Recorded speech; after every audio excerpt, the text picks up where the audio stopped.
Hey guys, I noticed a lot of you guys were asking about chargers and batteries for the Miniz. So I primarily use this is the older Sky RC NC 2500. The new one's a 2600. It's just updated. It's a pretty neat charger. Obviously, I've had a few batteries blow up in it, but that's because I was kind of pushing the limits to try and see where how fast you can charge the AAA's and whatnot. Ruined a few sets of batteries, but that's not the case with the charger. It's just me being stupid and charging AAA batteries at 2.5 amps. So, anyways, the SkyRC NC 2500 is the one I use. The new one's a 2600. It's got a couple nice features. It connects Bluetooth to your phone, so you can see internal resistance, voltage of the cells, if the whole pack has the same voltage to fully charged.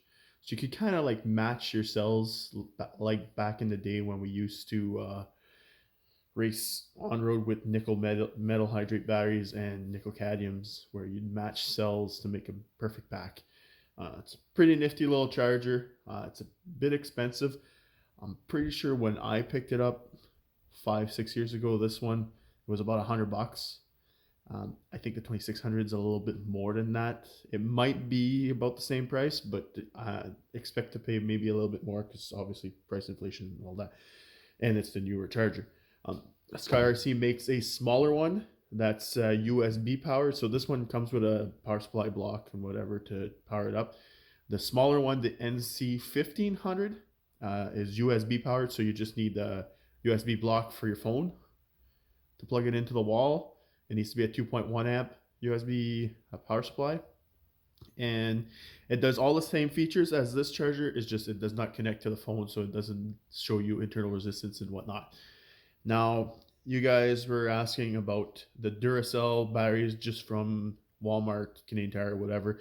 Those batteries work decent, but they're not race cells. It's like anything else in RC, right? Now, you'll probably pay almost as much for the Duracell packs or cells than a regular race cell that either Kyosho, Peak, Orion. There's a few other companies out there. PN Racing has some really good cells now. I don't have any, and I want to get my hands on some for sure. But when I first started, I started with just this Duracell 15-minute quick charger. It false peaks a lot, but it gets you going.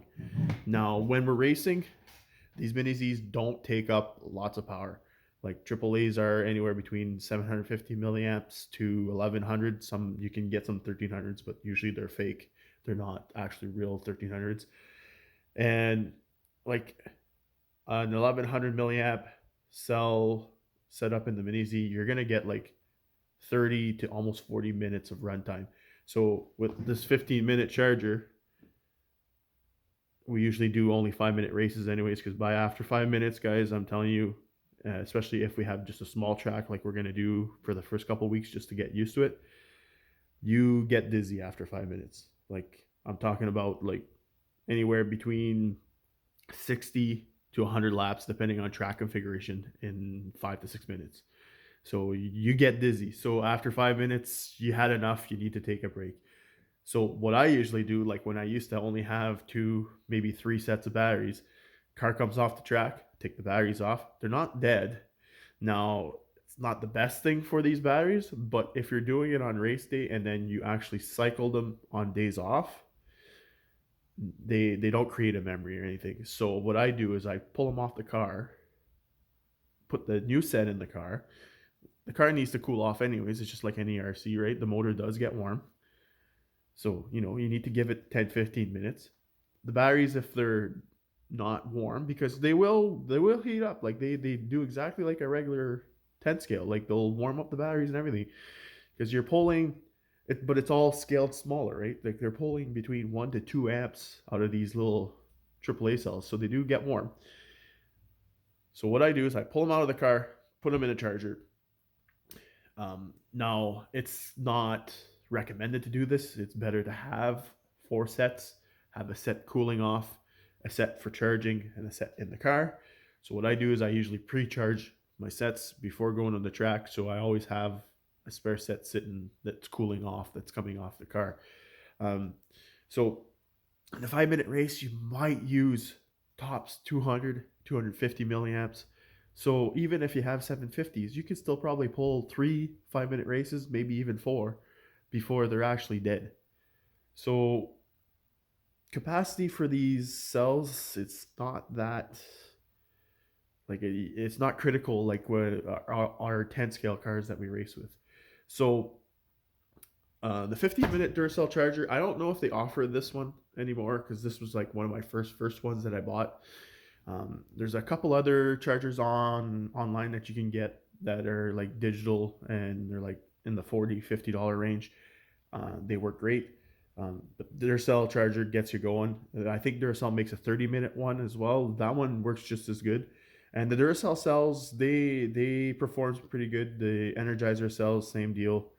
Um, I really like the rechargeable Rayovacs back in the day. I don't know if you can still get those. Even the cheap uh, Shoppers Drug Mart brand rechargeable batteries for digital cameras. I don't even know if they make those anymore, but those actually worked better than any off the counter cells that I had bought. And then at one point, I was like you guys, I had a 10 scale. Well, I still have my 10 scale chargers, but I don't use them because I have the nice um, Sky RC one. But I actually built myself an adapter. Now, the problem with building an adapter like this is your charger doesn't see every individual cell as one cell. So it won't balance charge the cells, it'll balance charge the cells as a pack. And the problem with that is if you have one cell that's weaker, because let's face it, these are not matched cells unless you match them yourself. There's always going to be a weak cell in the pack, no matter what, pretty much. And one of those cells is going to start leaking either because you're overcharging it or either because it's not charging fast enough and you're overcharging the other three or whatever in the pack.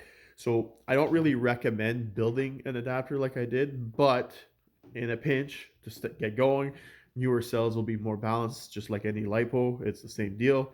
The more you use it, the more they get out of balance. So that's why the individual cell chargers like these are a little bit better because they keep all the cell balanced.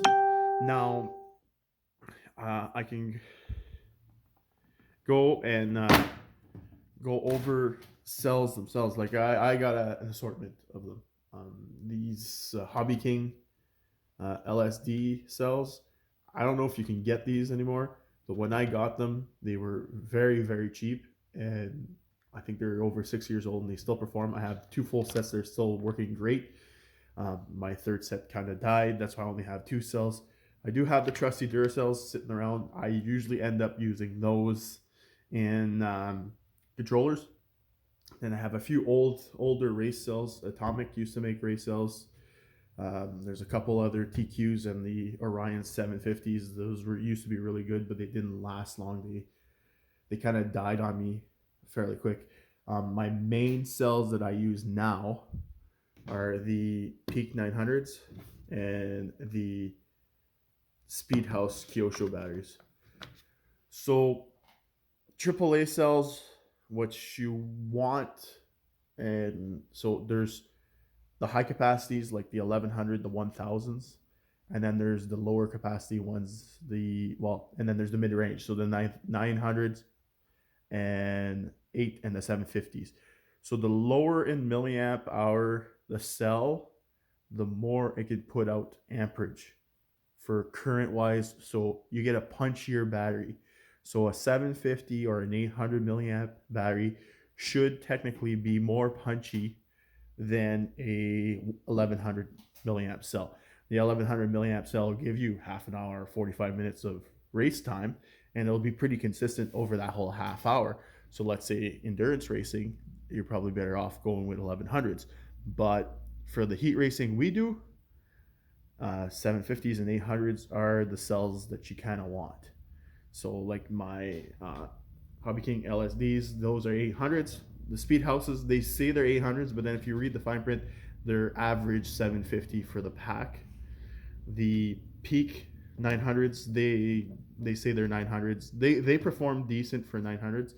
Um, and those are my main ones that I run. But like I said, 1100s will give you more runtime. And you guys were saying, oh, well, what about charging at the track? Are we going to be able to keep up? Usually, with two sets and a decent charger like the Sky RC, you can keep up during the night, no problem. Three sets is better because you have one resting between charging and resting. Um, and even the Duracell 15 or 30-minute charger, those will keep up as long as you keep on top, because the blinking light on those is very deceiving and sometimes they false peak. So hopefully that gives you guys a little bit more information on batteries. And yeah, any extra questions, you guys know where to get me. Have a good one.